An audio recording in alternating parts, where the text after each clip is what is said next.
देखिए, मुख्य चुनाव आयुक्त श्री ज्ञानेश कुमार जी ने सही कहा है। बिहार के अंदर जब एसआईआर हुआ, मुझे तो एक व्यक्ति नहीं मिला जिसने ये कहा हो कि वो उसका नाम छूट गया। सबका नाम दर्ज है।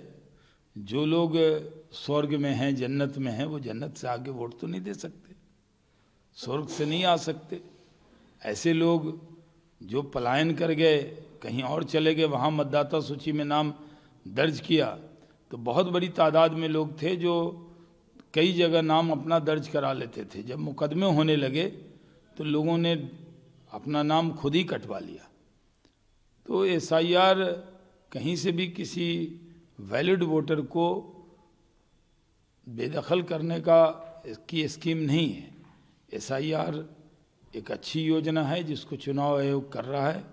ममता बनर्जी बेवजह मुद्दा बना रही हैं, वो चुनाव हार रही हैं, अपनी हार का जिम्मा वो थोपना चाहती हैं एसआईआर पे, हार की वजह बताना चाहती हैं चुनाव आयोग को, ईवीएम को, इसलिए वो इस तरह का ड्रामा कर रही हैं।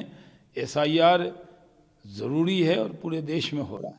आईपैड के बाद जिस तरीके से केंद्रीय एजेंसी के काम का समीक्षा कर ईडी है, आज वो जाएंगे कोलकाता, ईडी के निर्देशक। देखिए, जहाँ जहाँ भ्रष्टाचार होगा वहाँ वहाँ छापा डलेगा, वहाँ वहाँ जो एजेंसी है वो उस पर एक्शन लेगी। तो लोगों को मालूम होना चाहिए कि इस देश में ज़ीरो टॉलरेंस है भ्रष्टाचार को लेके। अगर काले धन का उपयोग चुनाव में होगा, कोयले के पैसे का उपयोग टीएमसी को जिताने में होगा, तो वो स्वीकार करना कहीं से भी जायज़ नहीं है। अखिलेश यादव है, उन्होंने ये कहा है कि बीजेपी सनातन धर्म की परंपरा को वो तोड़ रही है।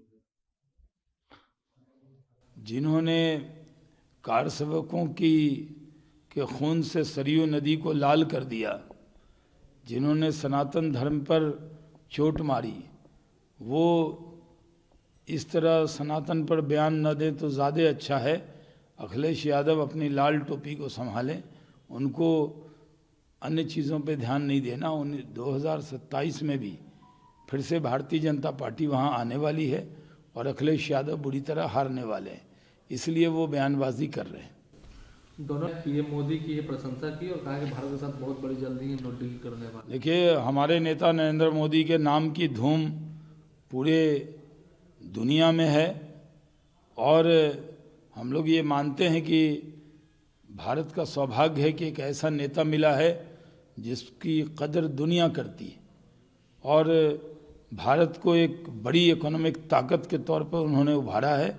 हर देश भारत से अच्छा संबंध चाहता है। क्या है और ट्वीट करके कह रहा है कि 21 सालों में बीजेपी और भाजपा की सरकार है, एनडीए की सरकार है, उसमें खाली अपहरण, लूट ये सब हुआ और नीतीश जी ये समृद्धि यात्रा पर निकल गए। देखिए, जंगल राज वाले हमें पाठ न पढ़ाएं। जनता ने उनको चुनाव में सबक दिखा दिया है, सबक सिखा दिया है और जनता ने बता दिया है कि कभी भी आरजेडी की हुकूमत यहाँ नहीं आ सकती। आरजेडी को अपनी पार्टी बचाने की चिंता करनी चाहिए जो खतरे में है। प्रताप रूडी जी हाथी के पार्टी के सांसद, उन्होंने ये कहा है कि बिहार में तेजस्वी जब रहते बिहार के बाहर तो क्राइम कम रहता और बिहार आते ही क्राइम बढ़ जाता है। देखिए, बिहार में अपराध और अपराधियों को कभी बख्शा नहीं है। अपराध से कोई समझौता नीतीश कुमार जी ने किया नहीं है और जो अपराधी है उसको सावधान हो जाना चाहिए। उसको याद रखना चाहिए कि नीतीश कुमार जी मुख्यमंत्री हैं और गृह मंत्री का नाम सम्राट चौधरी है।